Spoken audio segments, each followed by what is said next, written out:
Mate en ecomedios.com. Seguinos en Instagram, @ecomedios. Bienvenidos a Un Zoom sobre la economía. Una hora semanal para recorrer lo más relevante de la economía local e internacional con Enrique Sebach. Información, análisis, perspectivas, invitados. Para que no estés muteado en economía, quédate aquí. Ya empieza Un Zoom sobre la economía.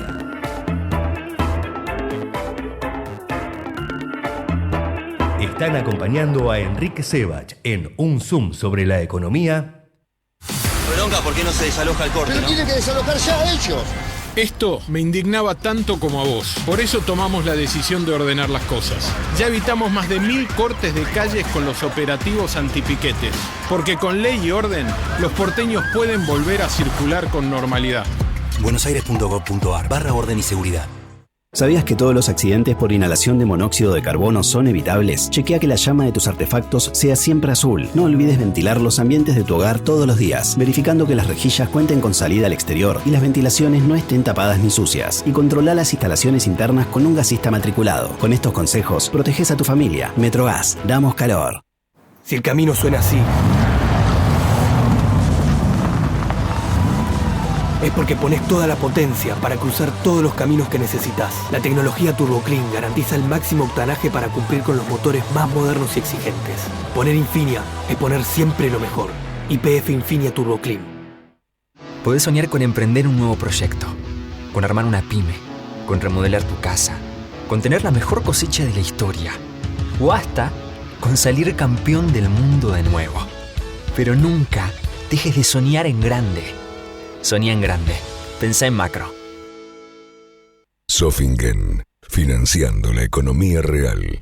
El monóxido de carbono es un gas invisible y sin olor, pero muy peligroso. Para prevenir riesgos, ventilá siempre los ambientes y mantén los artefactos a gas en buen estado. No tapes rejillas de ventilación y realiza controles periódicos. Informarte es la mejor forma de cuidarte. Para más información ingresá en naturgivan.com.ar.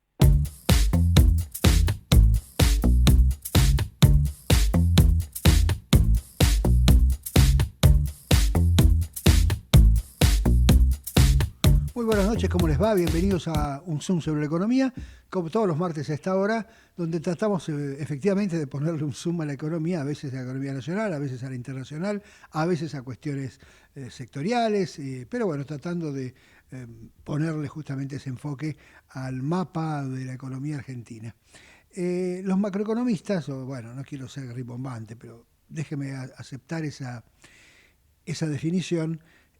Hacemos lo que se llama en la jerga técnica el equilibrio general, digamos, ¿no? O sea, vemos todos los sectores y vemos cómo un sector influye sobre el otro, cómo una medida pega sobre la otra, etcétera. En cambio, quienes obviamente están en cada sector hacen lo que llamamos equilibrio parcial, es decir, cada uno trata de ver cómo le va a la feria y, por supuesto, tiene una idea brillante, en general son brillantes, pero no necesariamente compatibles, para mostrar cómo se sale, digamos, ¿no? Uno habla sobre algunas empresas que han perdido competitividad y dice, bueno, lo que pasa es que con estos impuestos es imposible. Y uno hace el equilibrio general y dice, bueno, pero si bajamos los impuestos tenemos déficit. Y otros hablan de promover el mercado de capitales, manteniendo desgravaciones a la distribución de dividendos, y otros dicen, no, porque al distribuir dividendos estamos favoreciendo a los ricos, bueno, en fin, las cosas que habitualmente pasan. Pero para ayudarme a estas miradas, me voy al encuentro de Luis Seco, que es economista y amigo, o amigo y economista, en el orden que ustedes quieran. Yo pongo primero el amigo, pero bueno, no estamos en cuestiones privadas. Luis, buenas tardes, ¿cómo te va? Pero influye, cuando arrancas así influye porque la gente dice, bueno, son amigos, va a ser tolerante con lo que diga. ¿No? Bueno, no te creas que a veces me he tenido que... No me he peleado con nadie, pero a veces he tenido que ser más punzante que en otros casos, digamos. No creo que sea tu caso, pero no importa. Luis, déjame empezar justamente por lo que venía comentando recién, porque como sabés, ha habido una polémica, estas polémicas raras que tiene en la Argentina. Yo creo que el mundo, que las polémicas son por Twitter, no con un debate serio, más allá de que alguna gente de Twitter sea seria. entre los que dicen, bueno, la gente de Mercado Libre, que dice, no, pero el comercio está explotando porque nuestros números están creciendo espectacularmente. Came, que dice, no, que explotando si nuestros números están cayendo. Y para no personalizar esa discusión más amplia, que es, bueno, Argentina tiene 2 o 3 sectores muy pujantes, que ya sabemos, los sospechosos de siempre: petróleo, minería, agro, por una muy buena cosecha de este año, algunos sectores vinculados con la provisión de servicios, bancos, por lo menos hasta el año pasado, y después tienen un montón de sectores que, por lo menos mirado otra vez en el equilibrio general, muestran performance débiles o incluso negativas. La más obvia es la industria, pero también ha habido el tema de la construcción y también ha habido el tema otra vez el tema del comercio en esta discusión. ¿Cómo la ves vos? Hay muchas aristas, ¿no? Muchos puntos de enfoque y demás del mismo problema. Primero, yo diría que el gobierno no debería abandonar su objetivo antiinflacionario. Yo escucho algunas de estas ideas medio locas que me suenan todos a planes platitas modificados, ¿no? Como planes platitas de buenos modales, podríamos decir, pero o como lo bautizó alguna vez, Carlos Pañi, masismo austríaco, digamos. Está bueno eso, masismo austríaco. Yo te diría, no sé si ese es el camino. Recién venía a hablar con un colega que me decía, bueno, pero ¿qué opinás si se bajan los encajes, si se da más crédito? Y le digo, mira, todo lo que estamos hablando tiene que ver con lo mismo. Acá lo que no consiguió el gobierno todavía, y no sé si vamos a estar de acuerdo o no, es que las expectativas terminen de hacer un clic. Que la gente diga, la verdad que vos sabés que esta vez sí es diferente, esta vez sí vale la pena, desahorro, me endeudo, invierto, hago lo que no hice hasta ahora. Y me parece que eso es donde está trabado, porque si yo digo, bueno, ahora el gobierno quiere dar más crédito, primero tiene que convencer a alguien que tome crédito. O sea, no es que simplemente porque hay oferta de crédito va a haber demanda de crédito, no la creo esa.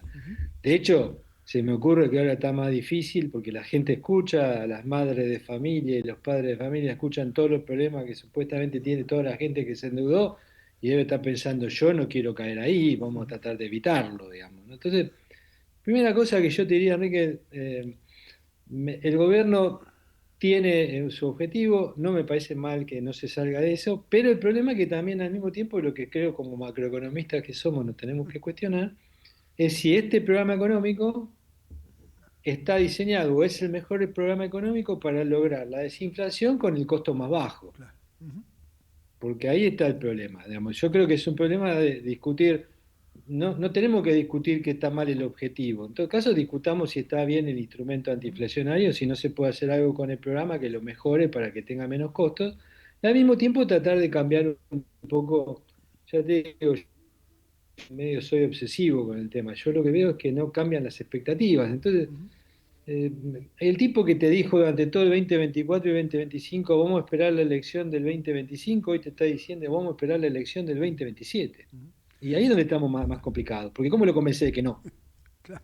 No, además, Luis, si fuera simplemente que está esperando, pero como vos sabés muy bien, uno tiene el indicador de confianza más fuerte en una economía bimonetaria es que tengas ingresos de capitales, digamos, ¿no? Es decir, vos mirás las cuentas y decís, bueno, la cuenta corriente hoy está superavitaria porque tenemos un boom de exportaciones, pero la cuenta capital sigue siendo deficitaria porque más allá de las que las empresas se endeudan y han aprovechado este momento, sobre todo otra vez las grandes, importantes para refinanciar, las provincias han hecho lo mismo, las personas se siguen dolarizando. Entonces, cuando vos decís, cuando alguien se sigue dolarizando es porque no está razonando, bueno, voy a desahorrar en dólares, voy a meter peso, voy a invertir, sino que está diciendo, yo por las dudas sigo ahorrando en dólares. Y cuando ves los números, son números realmente altos, digamos, ¿no?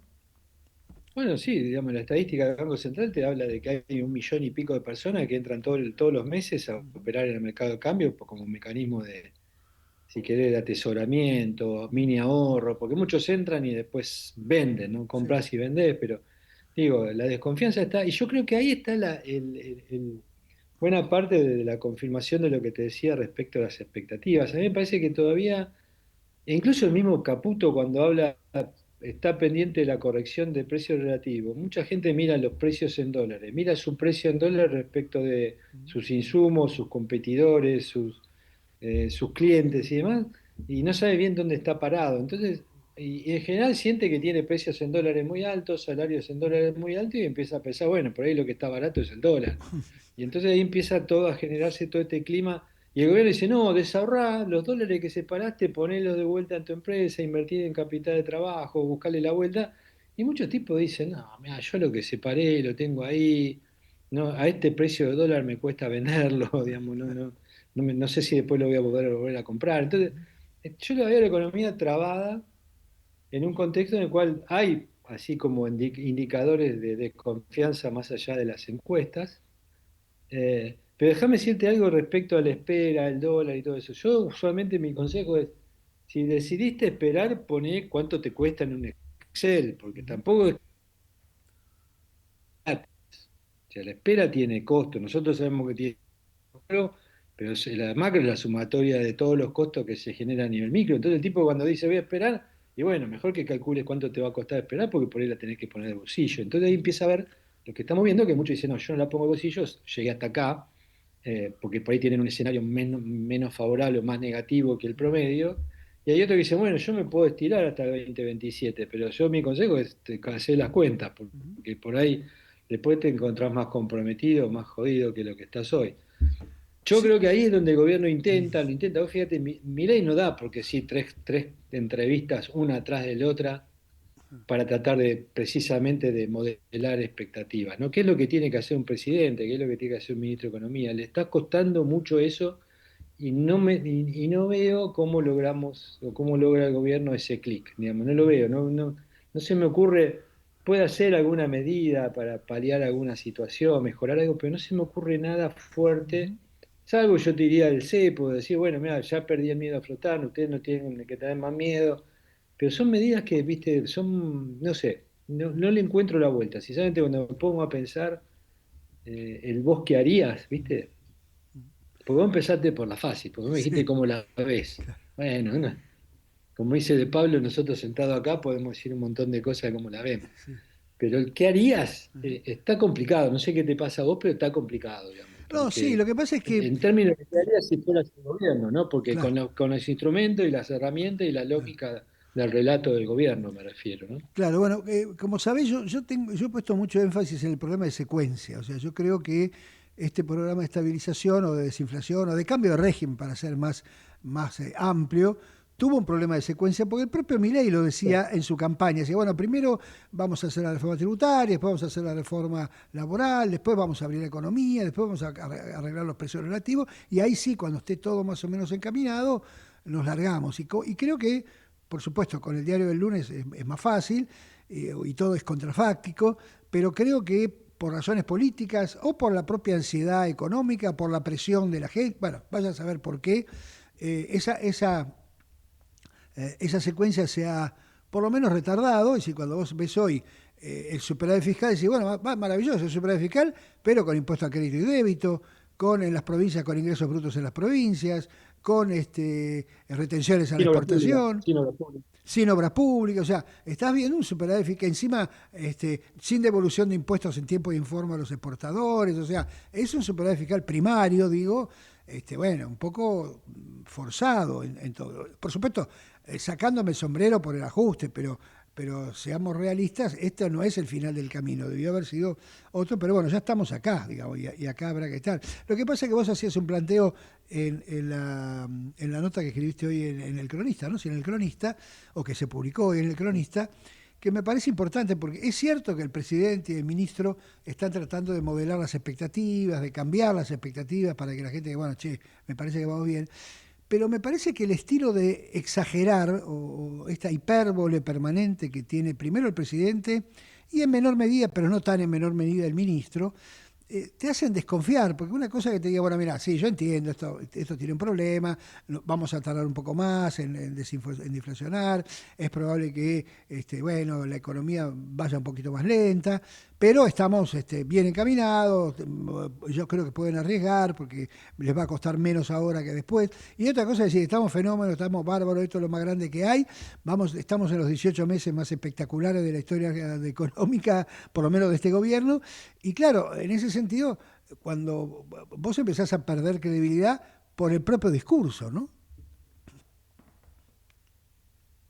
Sí, mi punto era que cuanto mayor es la distancia entre la épica triunfalista de los datos que utiliza el gobierno para mostrar los resultados virtuosos y la percepción que tiene la mayoría de la gente, menos efectivo sos para influir en las expectativas, porque llega un punto que vos decís, pero quiero vivir en tu país, digamos, no, no quiero vivir en el mío. Entonces, es como que hay un divorcio muy grande, pero también quiero hacer un poco de honestidad intelectual, tampoco es todo a culpa del gobierno nacional. No, no, claro. Yo creo que hay también falencias muy notables en los gobiernos provinciales, los gobiernos locales, que no hacen nada, absolutamente nada. Yo, el día que leí que el intendente de Anielo y no sé qué otra localidad cercana dijeron a todos los argentinos, no vengan, yo dije, estamos re jodidos, porque vos o sea, cuando el tipo dice no venga, le está diciendo que no vaya a la maestra, al doctor, al plomero, al pintor, al camionero, al taxista, al changuero, a todo lo que de alguna manera pueden haber pensado, che, tal vez vale la pena que nos vayamos a Neuquén, porque ahí está la vaca muerta que es la gallina de los huevos de oro. Vayámonos con la familia. Y escucha al tipo que lo tiene que abrazar y recibir con manos viste, hacer una fiesta por cada uno que llegue diciendo no, no vengan. Pues sí, pero así tampoco, viste, esta lógica que estábamos hablando de cómo hacer que se vuelva más perceptible los resultados positivos. Más allá que yo estoy de acuerdo con vos con la secuencia, yo voy un poquito más atrás y digo, un plan que tiene 4 fases, lo que empieza a preguntarse enseguida el tipo entrenado, dice cuál es la quinta. Vamos por la cuarta de un programa de estabilización. No, además, todavía, con viste, fases la que en algunos secuencia momentos, solo. perdón, con fases que en algún momento se contradijeron entre sí, digamos, ¿no? Que compro dólares, que no compro dólares, que tengo, no sé, que hay tasa de política monetaria, que no hay tasa de política monetaria, etcétera, etcétera, ¿no? No, y yo el otro día mostré un gráfico que el tipo de cambio sigue al 2% mensual. O sea, si vos lo mirás dónde está hoy, si mirás el crawling a lo largo del tiempo, estás en el crawling del 2%, o sea, como que no hubiera cambiado nada. Entonces, pero más allá, volviendo al otro tema, yo digo, toda la lógica del derrame y de la generalización del bienestar, que ese es el tema. Una cosa es la estabilización y otra cosa es cómo lográs el bienestar. Me parece que también ahí el Estado Nacional tiene un rol en la coordinación que es indelegable, ¿no? Yo hubiera preferido ver al presidente y al ministro de Economía llamando al gobernador de Neuquén, a esos intendentes, decir, muchachos, las regalías las cobran ustedes, la riqueza es de ustedes.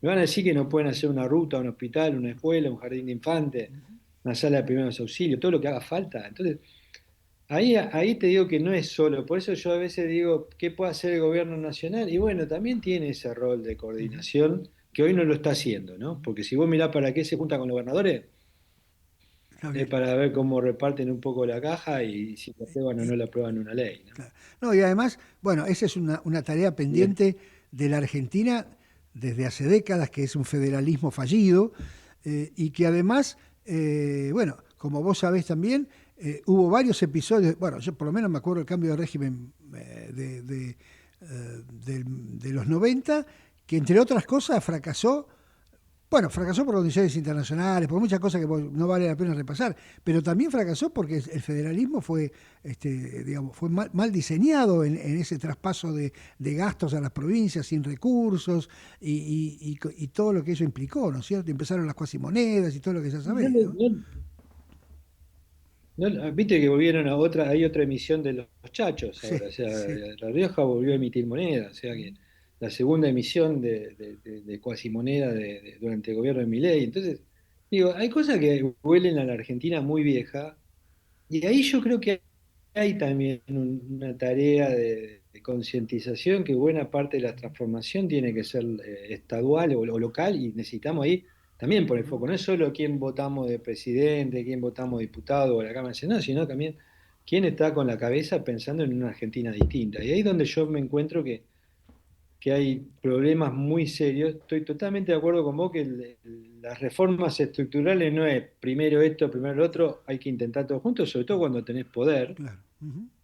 Y uno pensaba que, bueno, esperaba ganar la elección de medio término para tener con poco más de poder, tener una agenda más intensiva, y bueno, y siguen demostrándote que por ahí les cuesta mucho organizarse políticamente, va a ser política efectiva para aprobar leyes. Entonces, es lógico que haya un montón de gente que hoy desconfía, pero ya te digo, yo no miro solo el gobierno nacional, yo veo que hay responsabilidades muy fuertes también del lado de los gobiernos provinciales y locales que nadie está coordinando tampoco, y donde la sociedad argentina como que me parece que se ha acostumbrado a que, bueno, el intendente y el gobernador hacen lo que pueden, reclamémosle o reclamémosle al gobierno nacional. Y no siempre es el camino más adecuado, sobre todo en estos...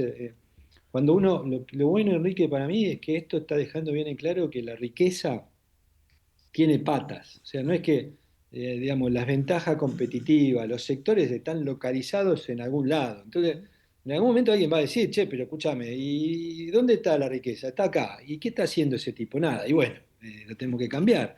Entonces ahí puede ser que engrane otra situación. Yo no veo que eso se ha pasado por completo. Y me preocupa un poco porque creo que si el gobierno nacional ese desafío solo no lo puede llevar adelante, cualquiera sea, ¿eh? Cualquiera sea el tipo que agarre Sí, la manija además, en el además futuro, Luis, en algunos Milei o casos, cualquier otro. claro, en algunos me- casos sospecho, pero por supuesto no es información, es intuición y y puedo estar equivocado, que al gobierno le gusta enfatizar las diferencias. Es decir, bueno, miren lo que es el peronismo, miren lo que es el gobernador de La Rioja, miren lo que son estos, queremos hacer de violeta todo el país, voten a nuestro candidato, etcétera, pero que en esa tarea tiene el mismo problema que vos marcabas respecto a las expectativas, porque bueno, si mientras tanto tengo que esperar a que venga la elección de 2027, la voy a esperar, digamos, ¿no? Exactamente, sí, y son tiempos que por ahí son, creo que es el mejor momento para acelerarlo, ¿me entendés? Que vos muestres cierto dinamismo hoy, porque si no, ¿sabés qué riesgo estamos corriendo? Y lo creo que lo hablé cada vez que hablamos en el pasado contigo. Es que yo tengo mucho miedo de que se vuelva a caer en esta idea, viste que Argentina no es para un país para la ortodoxia, no es un país para Sí, ideas sí, liberales, para el mercado, el claro. sector privado, somos distintos, esta cosa de la excepcionalidad argentina, ¿no? Sí, sí, Y sí. yo tengo miedo de volver a caer en la excepcionalidad argentina, porque cuando no se ven los resultados, rápido, relativamente rápido, mucha gente empieza a desconfiar, che, por ahí no es para que la economía no tiene por qué estar abierta, el Estado se tiene que ocupar de muchas cosas, o sea, todas estas cosas que eran del pasado. Y eso me da un poco de temor, pero yo creo que todavía no es que cruzamos el Rubicón, no es que pasamos el punto de inflexión en el cual esto no tiene solución. Yo creo que hay soluciones, el gobierno está a mano de poder tomarlas, pero bueno, no sé en qué momento lo va a hacer. Y si espera el 2027, se va a hacer muy larga la espera. Ese es mi punto hoy, digamos, ¿no? Después se puede mejorar macro, yo creo que sí. Se pueden tomar medidas de alivio, empáticas y demás por ejemplo, en el tema de los deudores morosos o en algún sector, tal vez sí. eh, pero me parece que el cuestionamiento más grande que deberíamos hacer, como dijiste vos, los macroeconomistas, es la macro en términos de política macro, ¿no? Decir, bueno, ¿tenemos el mejor programa posible, sí o no? Si no lo tenemos, hagamos algo, digamos. Ahí vos lo mencionaste como al pasar, pero el tema de la apertura tampoco ha sido un tema menor.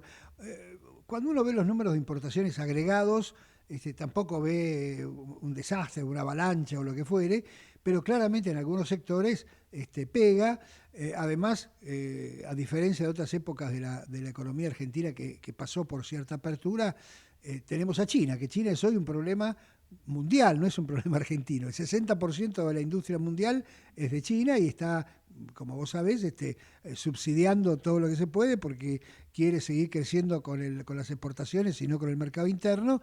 Y bueno, si encima tenés una aduana porosa para ser generoso, y cada vez se facilitan más las importaciones, digamos, más micro, para llamarlo de alguna manera, bueno, eso también tiene un tema que antes no existía. Es decir, cuando nosotros pensábamos en la apertura, y bueno, éramos más si se me permite, bueno, no te quiero incluir, yo era más audaz en ese tema, porque Argentina sigue siendo una economía con indicadores de apertura bajos, pero claro, ahora tenemos un escenario internacional que entre la política industrial china y la incertidumbre de Trump, que todos los días cambia la historia, se hace más difícil insertarse ahí, ¿no?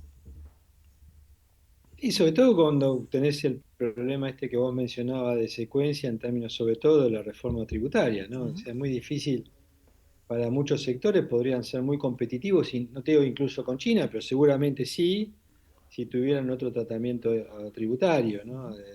Rebalanceo de impuestos a la producción contra impuestos al consumo, impuestos internos, debería en algún momento ser una discusión muy seria en Argentina. Premiar más la inversión, o sea, una serie de cuestiones que podrían poner a sectores industriales que hoy tienen problemas competitivos en situación, no te digo de igualdad, pero un poco mejor que lo que están hoy, y poder haber transitado este periodo de transición precisamente con otro panorama de por medio en términos de inversión y empleo. Ahora, yo creo que también sería pésimo pensar que la consecuencia de todo este proceso sea, bueno, volvamos a lo de antes, ¿no? O sea, ahí yo le tengo miedo a eso, ¿no? Por no hacer las cosas un poco mejor, o pensar que porque tenés el objetivo correcto no te importa la forma, y eso vale para casi cualquier cosa, terminás después con un backlash, con un retroceso que sería pésimo para la Argentina, a mi juicio, porque yo creo que estamos en un sendero positivo en el mediano y largo plazo. Pero hay que llegar, y ahí viene toda la discusión que hemos tenido siempre, si la actual configuración del precio relativo es la correcta para transitar esa transición, digamos, ¿no? Como punto de llegada, el peso fuerte es casi inexorable, como punto de partida no lo sé. Entonces, la actual estructura tributaria, y sí, podés mantenerla un tiempo. Ahora, si querés ser una economía abierta al mundo, competitiva, muy productiva, tampoco podés seguir con esta estructura tributaria, tenés que tener otra distinta. Entonces, ¿cuándo decís que es el momento de hacerlo? ¿Entendés? Porque yo a veces pienso que la mayoría de las cosas, el mejor momento, no importa cuándo lo leas, es hoy. Pero, digamos, al mismo tiempo entiendo que hay lógicas políticas de por medio que no podés violentar. Claro, Pero pero yo perdóname te que te diría, interrumpa, Luis, pero yo respetaría las lógicas políticas admitidme una definición que no corresponde, pero en un político tradicional.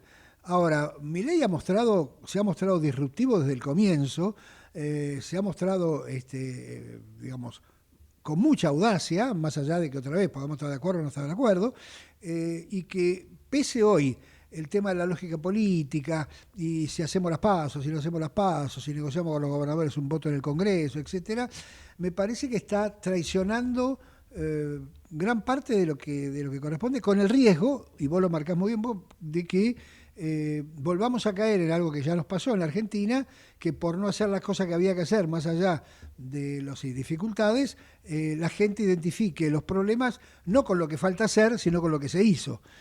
Y claro. ahí es donde está el problema más serio, ¿no? Pero mirá, yo para resumir lo que acabas de decir, le pongo un nombre y apellido, Santilli. Claro, está bien. Vos fíjate que en algún momento, y lo leíamos incluso, ahora los editorialistas de los últimos domingos se han dado un poquito la vuelta, han moderado, pero en un momento vos le decís, bueno, pero Santilli es El Salvador, y vos decís, pero escúchame, entonces el gobierno de la reforma, de lo nuevo, de la Argentina que cambia para siempre, tiene que recurrir a algo que es sinónimo, digamos, de lo que sabemos que ha sido la vieja política en Argentina, que es Santilli. Entonces digo, no tengo nada en contra de Santilli, pero digo, es un claro ejemplo de que vos al final terminaste dándote cuenta, o por errores propios, la famosa esta idea de los tiros en los pies que se pega el gobierno, lo que sea, que tuviste que recurrir a lo que detestabas. Entonces, ahí es donde yo digo, los que defendemos estas ideas, tenemos que tener mucho cuidado de poder elaborar una alternativa, o por lo menos decirle al gobierno, mirá, no nos gusta lo que estamos viendo, pero no tenés que desarmar todo, porque tampoco eso sería una locura. Y estoy de acuerdo con algo que dijiste vos al principio, que a mí me empieza a preocupar, que es lo fiscal, porque damos por sentado que lo fiscal está totalmente garantizado, y si mirás los números, viste, no está tan claro que el equilibrio fiscal sea desde el punto de vista estructural sustentable. Entonces, yo diría, hay que trabajar por eso a mí me parece que la macro importa más de que la micro. O sea, no salimos todavía de ese periodo en el cual tenés que resolver en serio la macro, porque la macro es la que te está metiendo costos hoy, no es un problema estrictamente la micro, ¿qué es eso? ¿El problema de precios internacionales? No, el problema de demanda mundial, vos decís, bueno, hay ruido, pero vos mirás los términos de cambio de Argentina, son los mejores, casi los mejores de la historia. Entonces, digo, tenemos que poder aprovechar ese aire que tenés dando vuelta y resolver la macro. Después yo creo que las transiciones se logran y tenés que resolver este tema político federal que para mí es crucial si queremos que haya derrame. Si no resolvés lo federal en serio, toda la idea esta del derrame sectorial y la posibilidad de crecer donde están las ventajas competitivas y demás, y que eso se generalice para bienestar para todos, va a ser muy complicado. Luis, te agradezco mucho estos minutos, te mando un abrazo grande y seguiremos en contacto. Abrazo. Un placer, hasta pronto, Enrique. Chao. Luis Seco es economista, por supuesto, y bueno, estuvimos viendo un poco esta macro en donde estamos planteando temas de la macro, no es que la macro, digamos, no influye en la micro o que la macro está más o menos arreglada y nos falta la micro, sino que la macro necesita arreglarse lo suficiente como para cambiar las expectativas de la micro. En un ratito la seguimos. Ecomedios.com AM1220. Estamos con vos. Estamos en vos. Bronca, ¿por qué no se desaloja el corte? Pero tienen que desalojar ya ellos. Esto me indignaba tanto como a vos. Por eso tomamos la decisión de ordenar las cosas. Ya evitamos más de 1000 cortes de calles con los operativos antipiquetes. Porque con ley y orden, los porteños pueden volver a circular con normalidad. buenosaires.gov.ar/orden y seguridad. Informate en ecomedios.com. Seguinos en Facebook.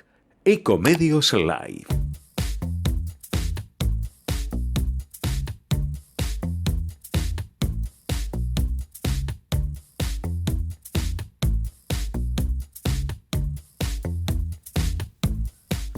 Muy bien, acá estamos de regreso. Hablaba Luis de los temas federales, digamos, y veía un informe de IDESA, que dirige y que preside Jorge Colina, respecto de que hay 14 provincias con déficits financieros, por lo menos con los datos al 2025, pero además IDESA produce provocadores informes una vez por semana, y claro, no voy a cometer el abuso de llamarlo una vez por semana a Jorge para hablar con él. Entonces fui juntando varios temas y probablemente tengamos la posibilidad de hablar con él de esos varios temas si finalmente logramos engancharlo por esta historia. Pero pongamos el énfasis en la idea de que, bueno, esto que hablábamos recién con Luis, ¿no? Es decir, mi gran... Él decía temor, no sé si es temor, creo que es el gran riesgo que corremos en este momento, es que nos pase como nos pasó en otros procesos de cambio de régimen, en donde la sociedad, bueno, no me gusta a mí generalizar, pero una parte de la sociedad, una parte de la gente a los que les está yendo mal, le imputan a las reformas que ya se hicieron lo que está mal, en lugar de reclamar las que no están hechas, digamos, ¿no? Entonces, claro, y eso es difícil pedirle a una persona que hoy tiene problemas económicos, que pueda discernir si tiene los problemas porque no bajaron ingresos brutos o tiene los problemas porque este gobierno es insensible o vaya a saber qué adjetivo se le puede poner. Pero este es el problema que me parece que así como nos pasó en otro momento, inclusive cuando hablaba Luis, sentí un aire de familia muy lejano, es decir, como un primo cuarto, digamos, que tiene algún rasgo de la situación del presidente Macri. Macri gana la elección de medio término, parecía que ahí se comían los chicos crudos, y 3 meses después, por no haber hecho las cosas que había que hacer antes, la falta de secuencia, mucho más grave que la actual, porque la secuencia que ella tenía déficit fiscal, tenía una crisis de deudas, ya tenía un problemón, mucho tiempo después no pudo, fracasó, vamos a ponerlo fácil, digamos, ¿no? Bueno, creo que ahora está así en línea Jorge Colina. ¿Qué tal, Jorge? ¿Cómo estás? Un gusto saludarte.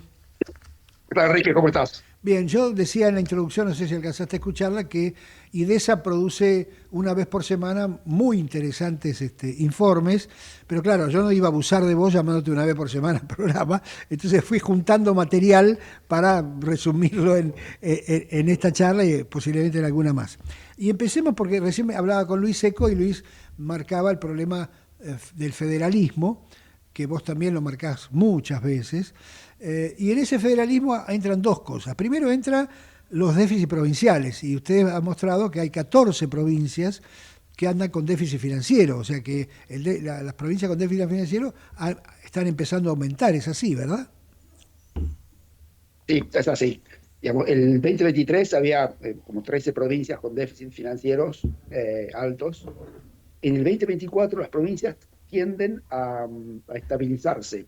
Solamente 6 quedan con déficit y es por el tema del golpe inflacionario del 24, licúa gasto público, eleva los ingresos nominales y entonces eso hace cerrar déficit. Pero apenas desaparece la inflación o la inflación baja a niveles muy bajos, vuelven los déficits porque vuelve a subir el gasto público. Y ahora ya no hay inflación para licuar gasto público, con lo cual es preocupante porque decir, mira, ahora ya necesitas hacer reformas de verdad para poder equilibrar al sector público provincial. Y esas reformas no están hechas, digamos.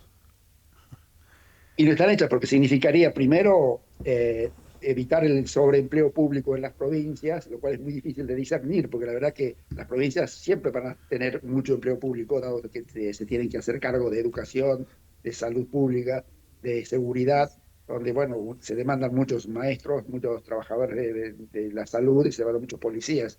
Pero bueno, tiene que tratar de ser lo más eficiente posible para no entrar en el sobreempleo, porque además debe, digamos, tenemos que sacar, como dijiste vos recién ahí, el tema de ingresos brutos. O sea, el impuesto de ingresos brutos es lo más dañino que tiene la competitividad de la economía, y cuando las empresas, las provincias no hacen bien los deberes, si no hay inflación, tienden a elevar o se vuelven, digamos, muy dañinas con el tema de ingresos brutos.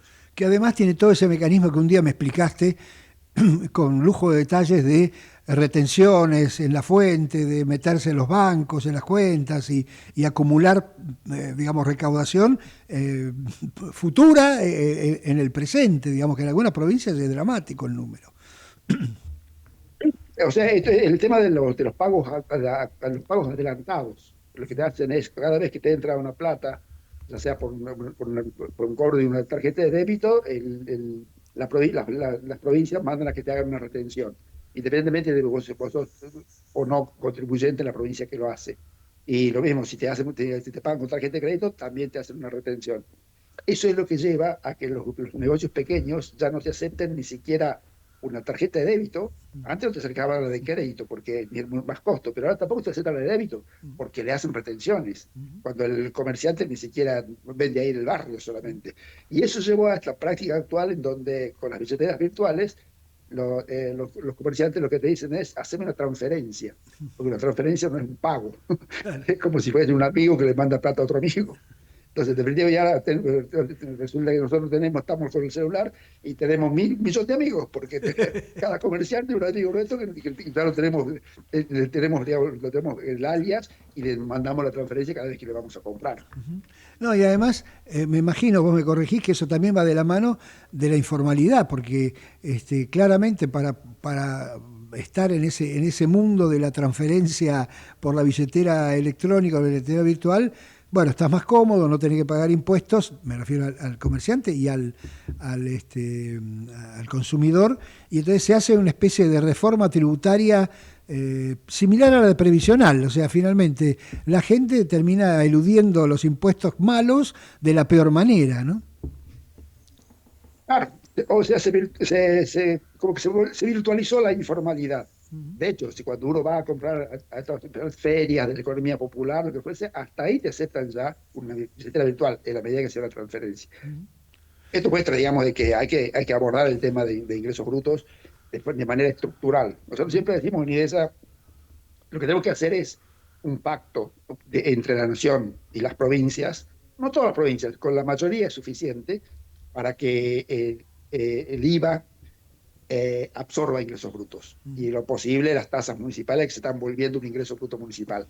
Mucha gente dice, bueno, pero eso va a ser una locura de alícuotas. No, va a ser seguro que no va a ser 21, va a ser más, pero no la suma de las actuales alícuotas, porque cuando uno unifica, automáticamente se eficientiza el sistema y entonces disminuye la evasión.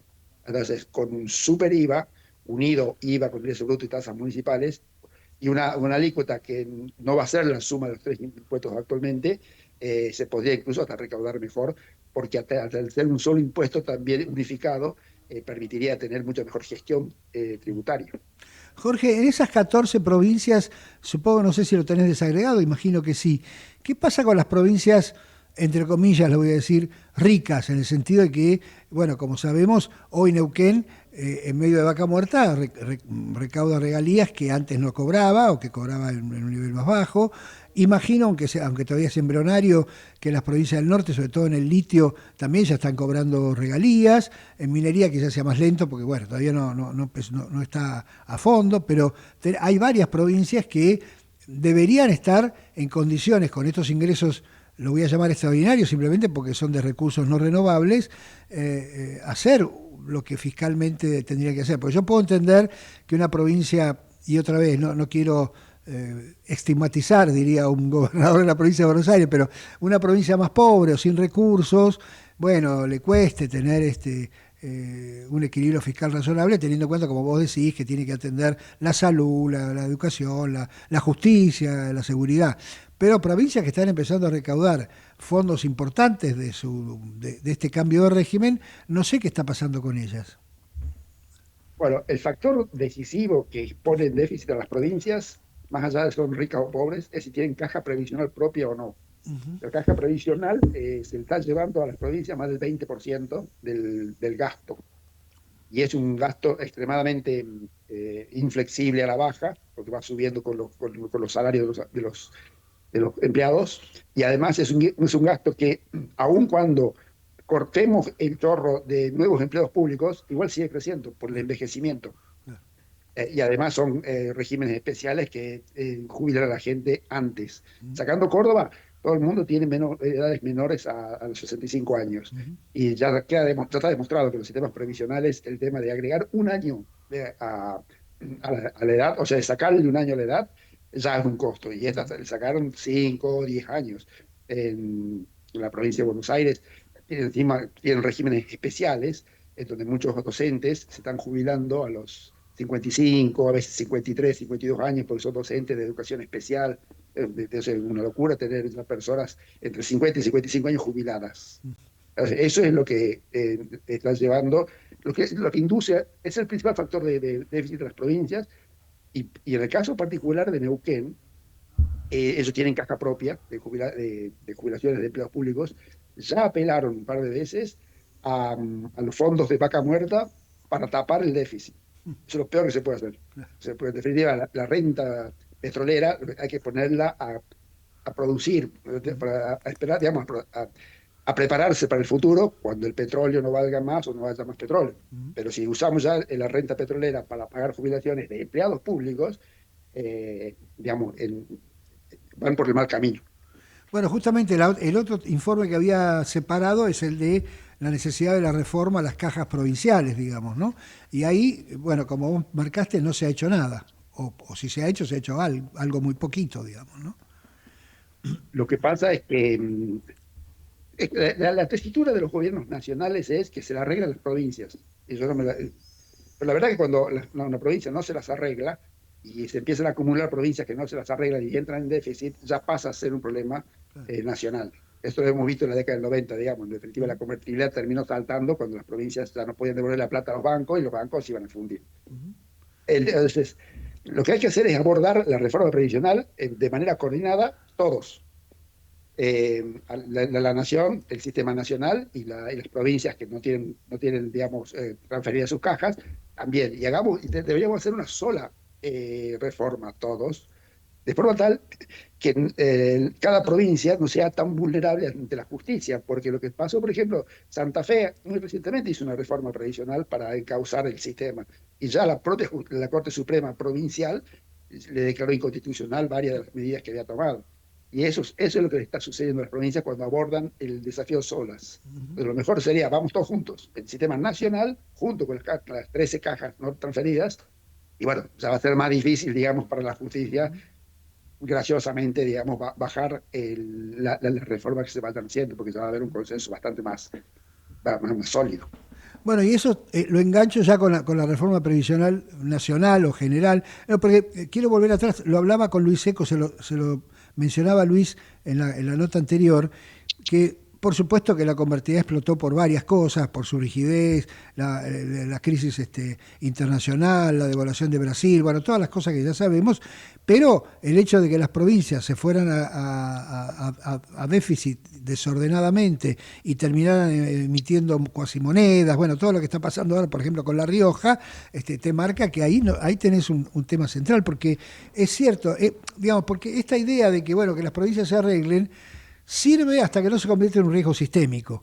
Y como en Argentina, digamos, todo este tema es un tema sistémico, vos, digamos, me encantaría decir, bueno, que se arreglen, che, qué sé yo, pero la verdad que no es así. Pero ustedes fueron más allá porque además se está planteando la necesidad de la reforma previsional nacional en el marco de un cambio demográfico muy fuerte, ¿no?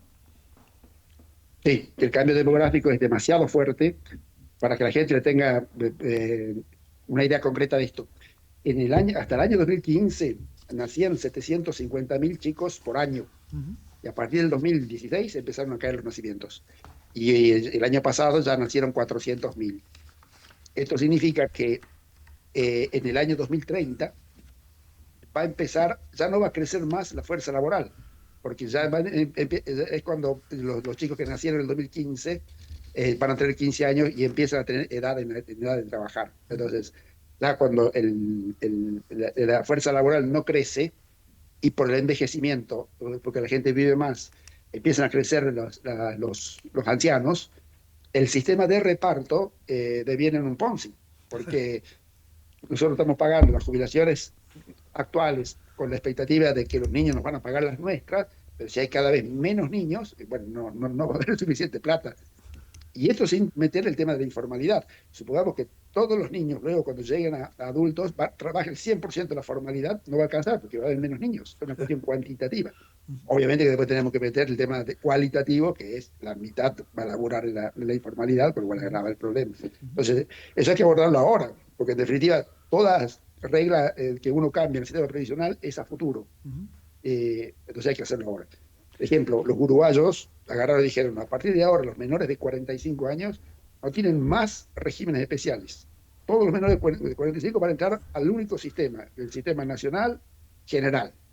Está bien, van a solucionar el problema dentro de 30 años, pero por lo menos empezaron a caminar el largo camino hacia el equilibrio, hacia la sustentabilidad previsional en el marco de un envejecimiento acelerado.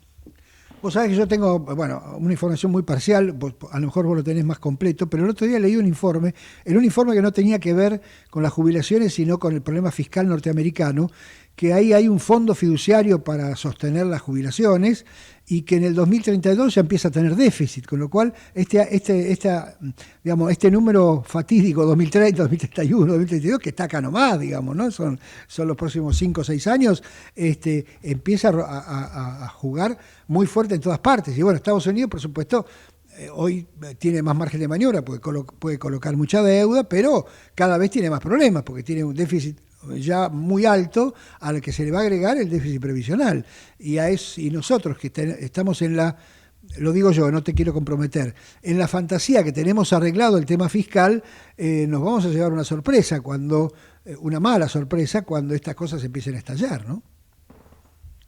Sí, y leí también el informe sobre el fondo fiduciario que habían armado los americanos por la década del 90 y bueno, que ahora ya se va a terminar en el 32. Bueno, y es porque por lo menos tienen un fondo fiduciario y registraron, entonces por eso queda bien determinado cuál es la fecha donde ya llega la insustentabilidad. En cambio, en Argentina, como tenemos un sistema de reparto oscuro, en donde nosotros creemos, bueno, en algún lugar se pagan las jubilaciones, después veremos, si hiciéramos un cash flow como si fuese un título público sobre los futuros de entradas, el BPN va a dar negativo. O sea, pero claro, ese caso no lo hacemos y no tenemos registrado, digamos, el pasivo previsional como si tenemos la deuda en bonos, en títulos públicos, y por eso es que le damos mucho énfasis al tema de la deuda financiera y no a la deuda demográfica. Bueno, ahora le han puesto mucho énfasis en esta, otra vez, no te meto a vos, me lo digo solo yo, en estas fantasías que tenemos de que una variable, una regla, una ley o lo que fuere, te arregla los problemas rápidamente, en este tema del fondo de asistencia laboral, que es sacrificar parte de los ingresos laborales para justamente para financiar las jubilaciones en un fondo para ir acumulando para pagar despidos de manera tal de bajar las contingencias. Pero entiendo que eso va a ser destaparse los pies y taparse la cabeza, porque si hay déficit fiscal, o si eso te lleva a bajar 2 puntos, digamos, para redondear la recaudación fiscal, el gobierno colocará deuda para financiarla, ¿no? Sí, yo no entiendo muy bien cuál es cómo hicieron esa jugada de decir, vamos a sacar plata del superávit fiscal que vendría a ser de las contribuciones de antes para armar un mercado de capitales con los fondos de asistencia laboral para luego financiar el déficit que genero con el mercado de capitales ese. Me parece. Y además, las grandes empresas, que son las grandes beneficiarias de esto, porque tienen grandes masas salariales que les permiten hacer rápidamente acumular plata para pagar indemnizaciones, hoy por hoy ya están teniendo ese tipo de previsiones. Entonces, en definitiva, es casi puedo decirle a las multinacionales, bueno, no haga más la previsión porque ahora tenés el fondo, el FAL, con el 1,5% de lo que ya estabas pagando al sistema previsional. Y ahora, para las pymes no es una gran solución, porque nunca van a llegar a armar un FAL tan grande como para poder pagar las indemnizaciones cuando viene una reconversión, por ejemplo. Entonces tenés que pagar 10, 15 indemnizaciones y eso no te va a alcanzar nunca el FAL a una pyme. Yo la verdad que creo que no es la mejor de las ideas el tema del FAL, y menos en este marco de que estamos yendo hacia el envejecimiento con un sistema previsional no sustentable. Sacarle plata, bueno, es polémico. Por último, además está pasando algo porque en el sistema, porque al haberse cerrado las moratorias, se empiezan a jubilar poca gente en el sistema, no sé, tradicional, no sé cómo llamarlo, de reparto, y aparecen muchos jubilándose en este subsidio al adulto mayor, la famosa PUAM, pero eso aumenta la edad para jubilarse, inclusive de las mujeres, y en el medio tenés gente que está en la informalidad, en fin, me parece que todo eso, lamentablemente, hay que hacerlo de nuevo, ¿no? Sí. Lo que pasó es, en la Argentina hay un error de diseño del sistema que se dice, vos tenés que tener por lo menos 30 años de aportes, si no, no te jubilás. Tenés 29 años y 11 meses, no te jubilás. Entonces, en el año 2005 inventaron las moratorias, que las moratorias es hacer de cuenta, digamos, declarar que no hiciste ningún aporte, hacemos de cuenta que a tu deuda la pagás con tu propia jubilación. Pero la moratoria es como hacer una engaña pichanga de hacerle creer a la gente que paga sus 30 años de aporte, pero no lo paga. Luego, en el 2017, se armó la pensión universal para el adulto mayor, que en teoría tenía que reemplazar a la moratoria. La PUAM jubila a los 65. En cambio, la moratoria jubila a las mujeres a los 60 porque es una pensión contributiva.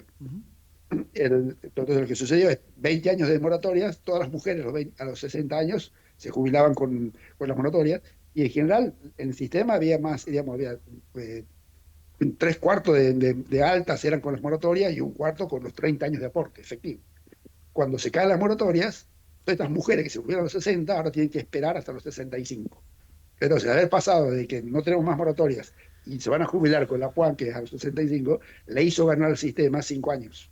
Porque entonces las altas cayeron, digamos, en el 2026 van a ser la mitad de lo que fueron en el 2024. Y posiblemente en el 2027, 2028 sea menos de la mitad. Pero después viene el fatídico 32, digamos, el nuevo flujo de nuevos jubilados con la PUAM. Clarísimo, Jorge. Te agradezco mucho, te felicito además y a toda tu gente por los informes que producen, porque son muy esclarecedores y además nos llevan un poquito a la realidad en medio de algunas discusiones fantasiosas que tenemos los argentinos, como siempre, digamos, que además debe ser bastante generalizado en otros países, entiendo. Jorge, gracias otra vez, un abrazo. A ustedes, muchas gracias. Jorge Colina es el presidente de IDESA. Bueno, comentando los déficits provinciales, bueno, completando lo que habíamos hablado con Luis Seco, ¿no? Los déficits provinciales que terminan explotando en la macro, y el grave es casi una especie de subestimación de la palabra, el grave problema previsional que tiene la Argentina y que hemos resuelto no barrarlo debajo de la alfombra y en algún momento veremos qué hacemos, digamos, ¿no? Al mejor estilo argentino, digamos, ¿no? Bueno, muy bien, esto es todo por ahora. Creo que está Ignacio Pérez Plata para su Yo Quiero Mi País. Gracias a Gerardo Subirana por todo su trabajo, aunque lo adivino, porque como siempre tengo ahí ahí está, ahí movió las manos, así que lo adivino. Parece un nadador de estilo pecho, ¿no? Ahí está muy bien. Qué bárbaro. Ahí está siendo ovacionado y nosotros nos reencontramos en una semana. Chao. Están acompañando a Enrique Sebach en un Zoom sobre la economía. Bronca, ¿por qué no se desaloja el corte? Pero tienen que desalojar ya ellos. Esto me indignaba tanto como a vos. Por eso tomamos la decisión de ordenar las cosas. Ya evitamos más de 1000 cortes de calles con los operativos antipiquetes. Porque con ley y orden, los porteños pueden volver a circular con normalidad. buenosaires.gov.ar/orden y seguridad. ¿Sabías que todos los accidentes por inhalación de monóxido de carbono son evitables? Chequea que la llama de tus artefactos sea siempre azul. No olvides ventilar los ambientes de tu hogar todos los días, verificando que las rejillas cuenten con salida al exterior y las ventilaciones no estén tapadas ni sucias. Y controla las instalaciones internas con un gasista matriculado. Con estos consejos, proteges a tu familia. Metrogas, damos calor. Si el camino suena así, es porque pones toda la potencia para cruzar todos los caminos que necesitas. La tecnología TurboClean garantiza el máximo octanaje para cumplir con los motores más modernos y exigentes. Poner Infinia es poner siempre lo mejor. YPF Infinia TurboClean. Podés soñar con emprender un nuevo proyecto, con armar una pyme, con remodelar tu casa, con tener la mejor cosecha de la historia, o hasta con salir campeón del mundo de nuevo. Pero nunca dejes de soñar en grande. Soñá en grande. Pensá en macro. Sofingen, financiando la economía real. Una mala combustión puede generar monóxido de carbono y poner en riesgo tu salud. Usá solo artefactos habilitados, revisá las instalaciones y asegurá una correcta ventilación. El uso seguro del gas empieza en casa. Para más información ingresá en naturshiban.com.ar. Fue una producción de Tatooine para Ecomedios AM 1220.